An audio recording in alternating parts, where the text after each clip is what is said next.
ya garamnya tidak, dia akan mengkristal. Nah itu kan tersusun teratur dan berulang dengan kation anion dengan anion membentuk ikatan kimia. Secara umum nih, senyawa ionik dapat larut dalam pelarut. Let's go, jam. Hai Sobat Kemis, kembali lagi bersama saya Ginesia Dudinwijaya di podcast Etnocem Official. Nah, di episode kali ini kita masih membahas mengenai materi ikatan kimia. Pastinya saya nggak sendirian. Di sini saya ditemani oleh narasumber kita nih yang udah di samping saya. Kita sapa dulu Ibu Mega. Halo Ibu Mega. Halo Kakak, kita ketemu lagi. Iya nih Bu, kita jumpa lagi di podcast ini. Gimana nih Bu kabarnya hari ini? Alhamdulillah baik. Kak Gines gimana? Alhamdulillah baik juga nih Bu. Alhamdulillah. Nah Sobat Kemis, di episode sebelumnya kita juga bersama Ibu Mega membahas mengenai mengapa sih kok unsur-unsur itu membentuk ikatan. Lalu kita juga sudah membahas mengenai ikatan kimia. Untuk Sobat Kemis nih yang belum menonton episode sebelumnya, lebih baik ditonton dulu agar Sobat Kemis lebih paham untuk mengikuti pembahasan kita pada episode kali ini. Aduh, maaf nih Bu ya, malah asik ngobrol dengan Sobat Kemis yang ada di rumah Ya, nih Bu. tidak apa-apa. Iya, saya mau ngasih oleh-oleh nih untuk Bu Mega. Wah, apa itu? Ya. Nah ini Bu. Wah, repot-repot aja Kak Gines. Ini ada lorju, ada apa lagi nih? Petis, ada ikan asin. Dari mana Kak Gines? Kemarin Makasih Bu, ya. iya terus sama-sama Bu Mega. Kemarin tuh habis liburan dari Madura saya Bu. Oh, dari Madura. Iya. Masih panas nggak di sana? Ya masih panas sih Bu di sana itu. Sedikit cerita ya Bu ya. Jadi tuh saya dengan teman-teman saya di sana melihat langsung proses pembuatan garam Bu. Wah, pasti asik banget nih Iya, Kak ya. asik banget, Saya dulu juga udah pernah ke sana tapi tidak sempat melihat tambak garam gitu Kak Gines. Memang di Madura itu memang terkenal dia adalah salah satu daerah penghasil garam terbesar di Indonesia Kak Gines, seperti itu. Oh iya betul banget Bu. Jadi di sana tuh masyarakatnya banyak yang menjadi petani garam tuh Bu. Iya betul. Memanfaatkan potensi alam yang ada, air laut tuh dan juga teriknya matahari dimanfaatkan oleh masyarakat sekitar untuk membuat garam nih Bu. Iya betul sekali. Kak Gines, dari tambak garam yang ada di Madura itu kita bisa belajar kimia loh Kak. Oh, Apa itu dari tahu sisi nggak? apa? Oh, enggak tahu Bu, apa tuh kira-kira. Ya banyak ya Kak ya. Iya. Dari prosesnya dulu deh. Kak Gines tahu nggak proses pembuatan garam oleh petani garam itu namanya apa sebutan prosesnya? Apa ya Bu kira-kira itu? Itu namanya prosesnya kristalisasi ya. Kristalisasi itu seperti ini pada umumnya. Ya, kita ambil contoh petani garam ya di Madura tadi. Kan petani garam itu dia mengumpulkan atau membendung air laut ya Kak ya di suatu tambak gitu. Terus kemudian dia diberi karena ada terik matahari yang sangat panas, dia dibiarkan saja begitu dengan waktu tertentu. Yang jelas harus panas. Ya. Nah, seperti itu. Nah, karena ada sinar matahari dengan terik tertentu tadi, airnya akan menguap, ya kan? Airnya menguap, tapi garamnya tidak. Ya, garamnya tidak. Dia akan mengkristal. Nah, itu makanya itu namanya kristalisasi karena ada pembentukan kristal garam. Nah, kristal garam yang ada di petani Madura itu seperti yang kita makan Kak, namanya garam NaCl seperti itu. Oh jadi gitu ya Bu. Iya. Nah Sobat Kemis gimana nih? Ternyata ada penjelasan ilmiahnya nih tentang garam. Terus Bu ya, garam ini apa ada kaitannya dengan kimia tuh Bu? Apakah termasuk senyawa kimia gitu Bu? Bisa dijelaskan nih lebih lanjut mengenai garam? Pasti. Jadi senyawa garam itu salah satu senyawa kimia ya yang dia itu terdiri dari kation dan anion ya, kation dan anion. Dan di dalam ikatan kimia yang bekerja dalam senyawa garam ini namanya ikatan ionik Kak Gines. Jadi tadi kan tersusun dari kation dan anion. Teman-teman pasti tahu dong apa itu kation dan anion ya kan? Terus dalam kation dan anion itu dia ada gaya elektrostatik yang akan membentuk ikatan kimia. Nah, garam tadi kan senyawanya akan sangat bergantung pada unsur-unsur penyusunnya. Ya, ya seperti tadi NaCl, berarti unsur-unsurnya penyusunnya adalah Na dan Cl. Ada juga garam yang lain Kak, tidak hanya NaCl saja, sangat banyak. Ada yang namanya garam MgCl2, ada yang namanya garam MgSO4, ada yang namanya garam Ki dan lain sebagainya. Seperti itu Kak garam itu. Ternyata garam tuh bermacam-macam ya Bu Iya, Mega. betul. Kan taunya tuh garam ya garam dapur tuh Bu buat bumbu penyedap di makanan tuh Bu dengan rumus Iya, kimia betul. NaCl. Nah Bu, untuk garam ini termasuk senyawa apa ya Bu? Oh iya, tadi lupa ya, Iya, belum saya jelaskan ya. Jadi bagus sekali pertanyaannya Kak Gines. Jadi garam tadi, senyawa garam itu kalau di kimia itu termasuk senyawa ionik Kak Gines. Apa itu senyawa ionik? Senyawa ionik itu adalah senyawa yang terdiri dari kation dan anion yang di dalamnya bekerja gaya elektrostatik antara kation dan anion membentuk ikatan kimia yang disebut ikatan ionik dan terbentuklah garam itu tadi dengan ikatan tertentu tadi itu Kak. Seperti itu. Terus Bu, kalau kation dan anion ini berarti ketika berikatan apa selalu membentuk ikatan ionik? Oh, tidak selalu Kak Gines ya, tidak selalu. Jadi kita harus melihat dulu bahwa ada syarat tertentu yang harus penuhi. Ketika kation dan anion ini berinteraksi, ya, kation dan anion dari masing-masing penyusunnya, maksudnya unsur-unsur penyusunnya ini kita tinjau keelektronegatifannya dulu Kak. Kalau perbedaan keelektronegatifan antara kation dan anion penyusunnya ini lebih dari 1,7 skala Pauling, maka dikategorikan sebagai ikatan ionik. Tapi jika senyawa itu ya, yang senyawa penyusunnya tadi, senyawa yang kita tinjau itu unsur-unsur penyusunnya perbedaan keelektronegatifan kurang dari 1,7 skala Pauling, maka dikategorikan sebagai senyawa kovalen Kak Gines. Jadi tidak selalu ya ketika kation dan anion bertemu itu tidak selalu senyawa ionik. Kita tinjau dulu keelektronegatifannya Kak. Oh, jadi nggak belum tentu ya Bu ya? Belum tentu. Ternyata apa tadi Bu, keelektronegatifan itu sangat berpengaruh nih Sobat Kemis pada jenis ikatannya. Betul sekali Sobat Kemis. Nah, Sobat Kemis pasti nggak asing dong dengan istilah keelektronegatifan nih. Mungkin dari Sobat Kemis ada yang lupa, bisa dibaca lagi catatannya sebelumnya, atau bisa nih membaca dari referensi buku, jurnal, atau bisa sharing-sharing dengan Sobat Kemis lainnya. Nah, tadi kan sudah membahas nih mengenai ikatan ioniknya. Lalu Bu, untuk membentuk ikatan ioniknya tuh bagaimana sih Bu caranya? Prosesnya ya. Iya. Secara umum ikatan ionik itu ya secara umum itu dia terbentuk karena ada transfer elektron antara kation dan anion. Tapi tidak selalu ya. Nanti di level yang lebih advance teman-teman akan diajari ada proses lain. Tapi untuk level sekarang saya jelaskan ke yang secara umum yaitu transfer elektron. Jadi begini, kita pakai contoh yang petani garam tadi karena garamnya NaCl ya Kak Gines ya. Na itu kan unsur-unsur penyusunnya berarti Na sama Cl. Na itu nomor atomnya berapa Kak Agnes? 11 ya.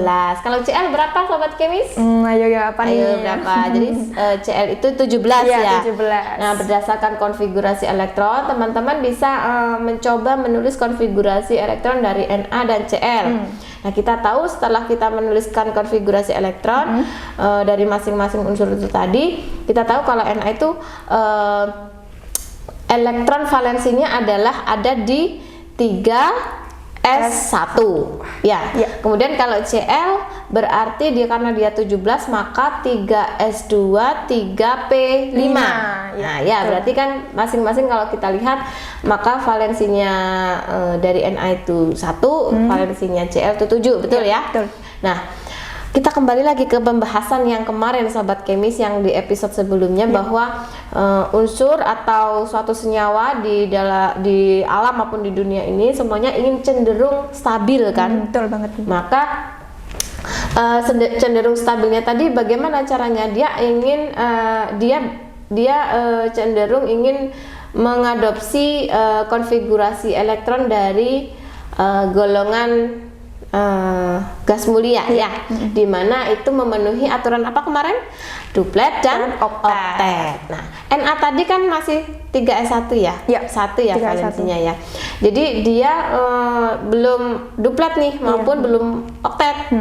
Nah, Na kan 1. Kalau mau ngambil 7 elektron ya, biar dia oktet Lebih ngoyo gitu. ngoyo, iya, kasarannya dia harus membutuhkan energi yang banyak. ya. Males kan? Iya, Jadi dia pilihannya antara melepas 1 elektron atau menangkap 1 elektron. Ya kan? Iya. Ya. Nah, ternyata setelah diteliti, Na ini cenderung melepas 1 elektron menjadi Na+ karena energi yang dibutuhkan untuk melepas 1 elektron itu jauh lebih kecil daripada energi yang dibutuhkan untuk menangkap 1 elektron biar duplet, sehingga dia memilih untuk melepas 1 elektron saja. Nah, yang Cl tadi kan 3s2 sama 3p5 ya. Iya, betul. Kurang berapa? Berarti kurang 1 elektron untuk mencapai oktet. Iya. Nah, bayangkan dia sebenarnya ada punya 2 pilihan Cl itu, melepaskan 7 elektron atau menerima 1 elektron aja. Kira-kira memilih yang mana kalau Kakak Agnes menjadi Cl? Kalau aku lebih menerima, Bu. Iya, kita menerima 1 aja kan, Iya. butuh energi yang sedikit daripada kita Kecil. melepas 7 betul untuk banget. mencapai duplet atau oktet, sehingga Cl itu cenderung ingin menerima 1 elektron. Iya. Nah, tadi kan Na melepas 1 elektron, betul. Cl menerima 1 elektron, pas nih. Jadi transfer transfer elektron dari Na tadi ditransfer ke, maksud saya elektron yang di Na tadi yang dilepaskan tadi ditransfer ke Cl untuk membentuk Cl-, sehingga Na-nya tadi membentuk Na+. Na+ dan Cl- bertemu sehingga terbentuklah NaCl. Seperti itu ya, dengan ada interaksi antara Na+ dan Cl- tadi ada gaya elektrostatik yang dinamakan ikatan ionik. Nah, seperti itu. gitu ya, Bu. Iya. Wah, gimana nih Sobat Kemis, penjelasan dari Bu Mega? Jelas banget nggak sih mengenai proses pembentukan ikatan ionik nih? Sobat Kemis yang di rumah bisa loh menganalisis senyawa ionik lainnya pada MgCl2 dan Ki ya Bu ya. Iya, MgSO4 juga bisa. Iya, Kakak. bisa banget tuh Sobat Kemis. Jangan lupa ya, kalau yang sudah memiliki jawaban, ditaruh di kolom komentar supaya kita sharing-sharing nih dengan Sobat Kemis lainnya gitu. Nah, Bu Mega, di episode sebelumnya kita akan mengenai materi kestabilan unsur Iya. nih, menyinggung mengenai struktur Lewis nih, Bu. Iya, Nah, betul. di ikatan ionik ini apakah struktur Lewisnya itu sama saja atau ada perbedaannya nih, Bu? Ada perbedaan sedikit, tapi saya harus menggambarkan. Untuk itu mohon tim minta whiteboard ya.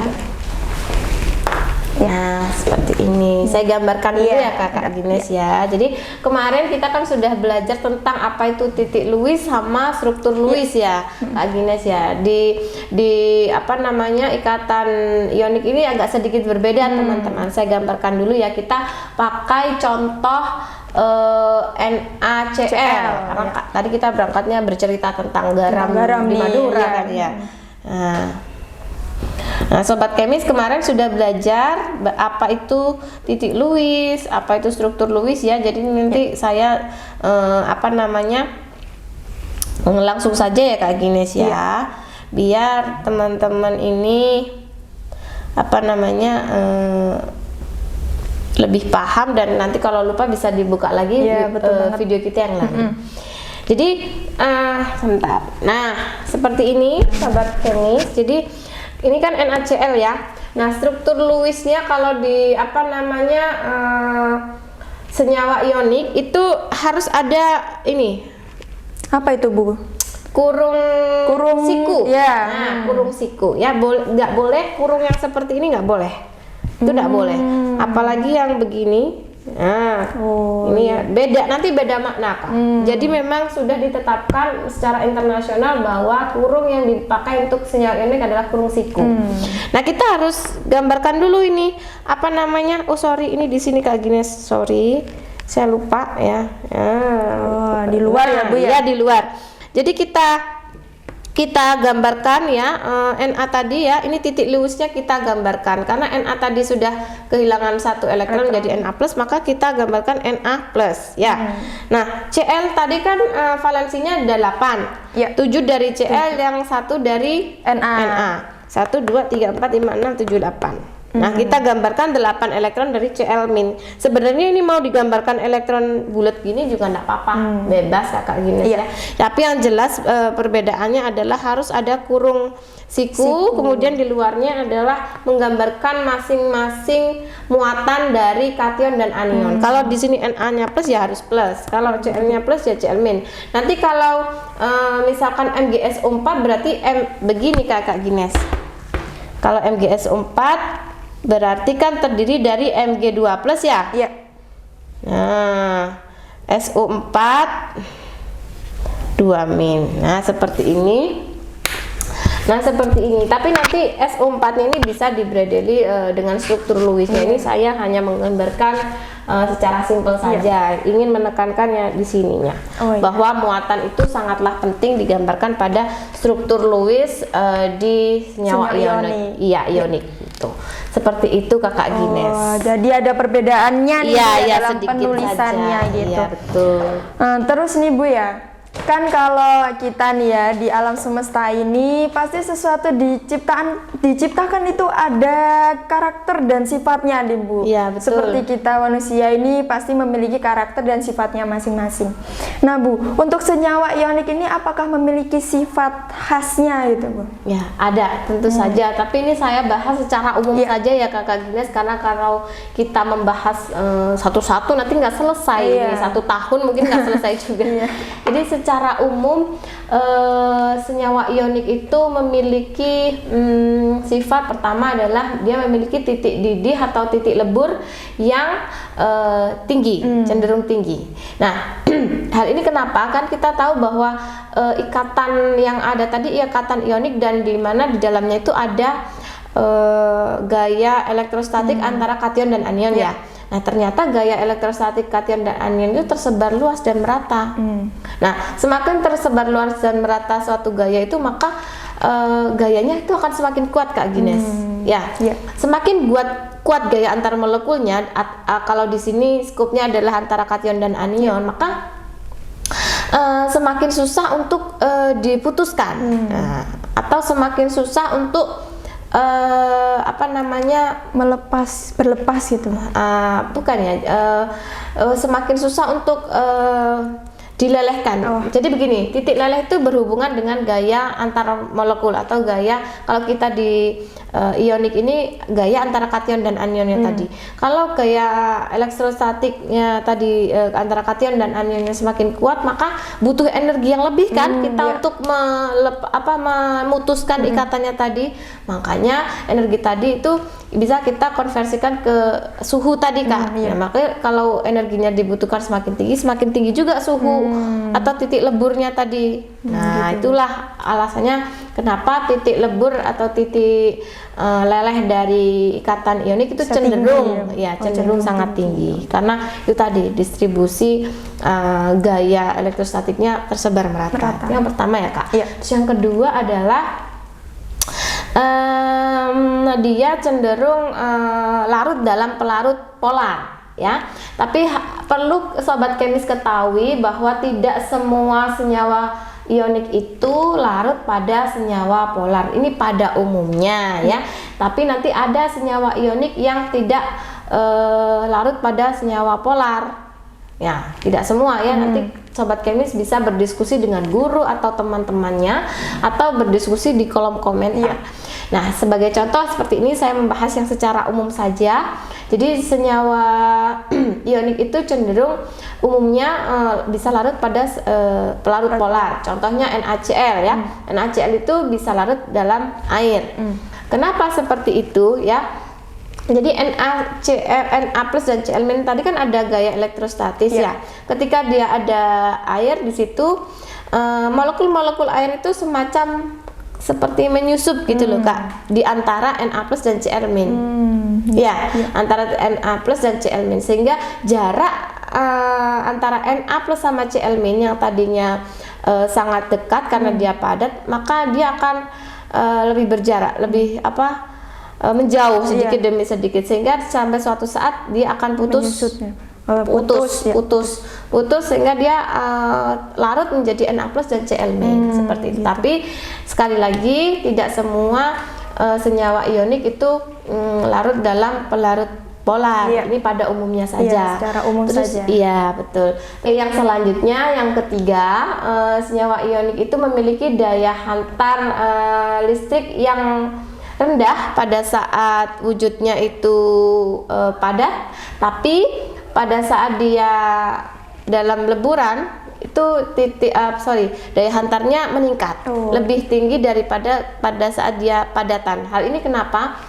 Ya, karena pada saat padatan kation dan anion itu tersusun, teratur dan berulang dan cenderung jaraknya itu dekat dan rapat. Rapat. Kation anion, kation anion, kation anion dengan struktur kristal tertentu, ya. Dan itu sangat teratur, ya. Biasanya sangat teratur. Nah, itu karena sudah ada jarak tertentu dengan struktur tertentu, maka mobilisasi antara kation dan anion itu akan sulit. Jadi kita bayangkan, misalkan kita ya kakak ya, misalkan kita baris berbaris nih, kita harus memakai maksud saya diatur dengan garis tertentu atau bentuk tertentu. Kita harus di sini, di sana, kamu yang di sininya, kamu yang di kanannya. Nah, kita mau ke sana kemari kan kita sempit nih, Ibu, ya. Sempit dan kita terbatas gitu. Terbatas. Posisiku di sini, saya harus di sini, seperti itu. Jadi mobilisasi kita dalam konteks itu kan juga sangat rendah ya. Sama seperti kation dan anion juga, ketika dalam padatannya sudah dengan struktur tertentu, dengan aturan tertentu, maka dia akan rendah mobilisasinya. Nah, beda kalau dalam leburannya, karena dia sudah dalam bentuk leburan, maka mobilisasi antara kation dan anion tadi itu meningkat. Sehingga ketika mobilisasi kation, anion atau elektronnya itu meningkat, maka daya hantarnya juga akan meningkat atau lebih tinggi. Seperti itu Kak Gines, dibandingkan dengan padatannya. Terus yang terakhir, senyawa ionik itu cenderung kuat tapi rapuh. Nah, seperti siapa nih Kakak Gines? Kayak cici sekarang nih Bu, kayaknya. Kuat tapi rapuh. Nah, itu gimana maksudnya? Jadi kuat tapi rapuh itu begini, dalam padatannya itu kan senyawa ionik itu seperti kuat begitu, tapi ketika dikasih pressure atau kita press gitu, dia rapuh, dia gampang pecah, kristalnya itu gampang pecah. Contohnya seperti ini, bukan contohnya ya, alasannya seperti ini Kakak Gines. Jadi kita tahu tadi yang saya jelaskan bahwa kristal ionik, suatu senyawa ionik itu kan tersusun teratur dan berulang dengan kation anion dengan jarak tertentu, dengan susunan tertentu. Ketika struktur itu kita press, ketika kita kasih dus gitu ya, maka sangat mungkin sekali kation yang ada di dalam struktur itu, karena ada di press tertentu, dia terpaksa bergeser atau terdislokasi. Bergesernya ini ternyata sangat mungkin untuk dia berjejer atau berdekatan dengan terdislokasi, berdekatan dengan kation yang lain. Begitu juga dengan anionnya. Sangat mungkin anionnya itu ketika dipres dia terdislokasi atau bergeser, jadinya berjejer dengan anion yang lain. Kita tahu bahwa kalau kation dengan kation itu kan tidak suka ya Kak Gines ya. Dia cenderung tolak menolak kan. Anion dan anion juga nggak suka. Pengennya kation dekat sama anion. Anion juga dekat sama kation, nggak mau dia kation sama kation, anion dengan anion. Nah, tapi karena ada pressure tadi ya, dipaksa semacam itu, kation berjajar dengan kation, maka apa yang terjadi? Akan ada tolakan yang sangat besar antara kation dan kation maupun anion dengan anion. Akibat tolakan itu maka dia akan kristalnya pecah atau rapuh tadi itu. Seperti itu Sobat Kemis. Jadi adanya pergeseran ion tadi ya Bu, gitu Sobat Kemis. Wah Sobat Kemis, ternyata senyawa ionik ini memiliki sifat-sifatnya nih ya. Seperti yang sudah Bu Mega jelaskan tadi, bahwa senyawa ionik itu yang pertama memiliki titik lebur atau titik leleh yang tinggi nih Sobat Kemis. Lalu yang kedua, secara umum nih senyawa ionik dapat larut dalam pelarut polar ya Bu ya, secara umumnya. Kemudian yang ketiga, senyawa ionik ini memiliki daya hantar listrik yang tinggi pada wujud leburan, dan sebaliknya dalam wujud padatan tuh daya hantar listriknya rendah nih Sobat Kemis. Lalu yang terakhir tadi, senyawa ionik tuh sifatnya cenderung keras tapi rapuh nih Sobat Kemis. Wah Sobat Kemis, menarik sekali nggak sih pembahasan kita mengenai materi ikatan ionik ini, yang tadinya membahas mengenai garam nih ya Bu ya, yang hal sederhana garam bisa dijelaskan secara kompleks nih sama Bu Mega. Nah Sobat Kemis bisa loh menganalisis lagi dengan fenomena lainnya nih Sobat Kemis, seperti ketiga fenomena yang akan ditayangkan berikut ini. Yuk kita simak videonya sama-sama.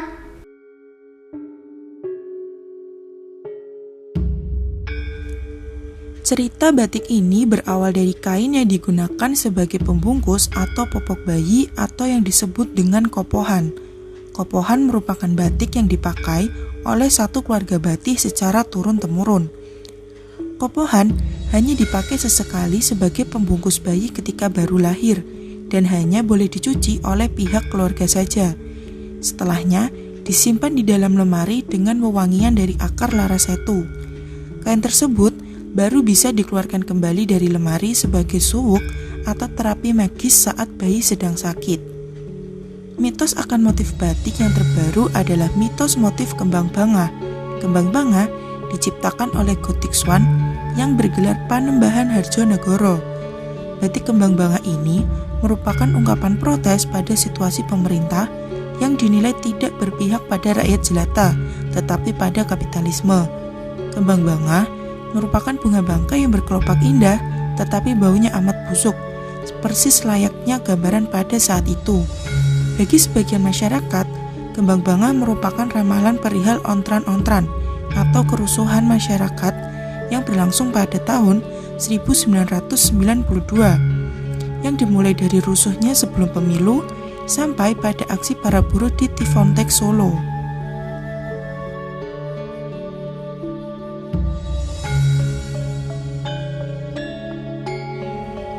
Salah satu produk gerabah yang legendaris dan paling laku di Desa Kasongan adalah patung Loro Blonyo.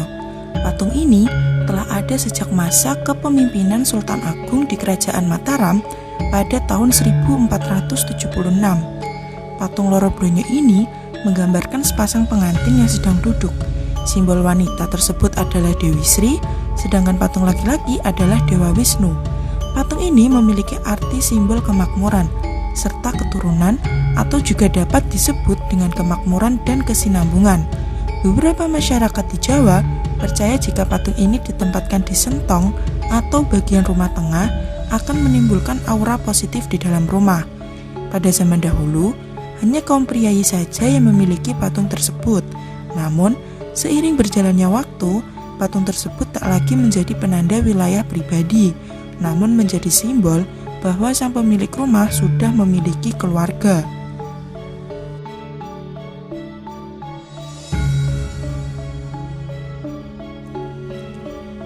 Pusat semburan lumpur lapindo yang ada di Kecamatan Porong, Kabupaten Sidoarjo masih terus-menerus menyemburkan lumpur, dan dampaknya pun masih bisa dirasakan hingga saat ini. Namun, semburan lumpur yang terjadi sejak 29 Mei 2006 silam ini akan selalu dikenang oleh masyarakat Sidoarjo, karena ribuan orang yang menjadi korban harus meninggalkan rumah mereka yang diterjang oleh lumpur. Fenomena lumpur lapindo ini menyimpan sejumlah cerita menarik. Di samping asal-usul luapan lumpur lapindo yang masih menjadi perdebatan, hingga munculnya sejumlah mitos dan misteri yang selalu menarik untuk diperbincangkan. Salah satu mitos dari lumpur lapindo yakni adalah mitos keberadaan seekor ular naga yang berada di dalam sumur pusat semburannya. Beberapa masyarakat meyakini bahwa ekor dari ular naga ini terkena pada saat pengeboran sumur, sehingga terjadilah kebocoran. Meskipun cerita tersebut dipercaya oleh beberapa masyarakat, namun yang pasti adalah Fenomena lumpur lapindo ini merupakan kesalahan teknis pada saat pengeboran. Nah, itu tadi nih Sobat Kemis, ketiga fenomena yang bisa kalian analisis nih. Tadi kan ada fenomena lumpur lapindo, ada fenomena batik nih, budaya batik, dan juga ada gerabah. Sobat Kemis bisa menganalisis keterkaitan materi ikatan ionik dengan ketiga fenomena tersebut. Kira-kira ada nggak sih senyawa ionik pada ketiga fenomena tadi? Nah, Sobat Kemis bisa nih menganalisisnya dari proses pembentukan dan juga sifat-sifat yang sudah kita bahas tadi dan juga dari definisinya. Baik, oke Sobat Kemis, jangan lupa ya untuk subscribe, like, komen, dan share video ini, dan juga jangan lupa untuk nyalakan lonceng kalian nih supaya kalian nggak ketinggalan episode terbaru dari kami. Saya Ginesia Dudin Wijaya pamit undur diri. Sampai jumpa di episode selanjutnya. Sampai jumpa. Bye.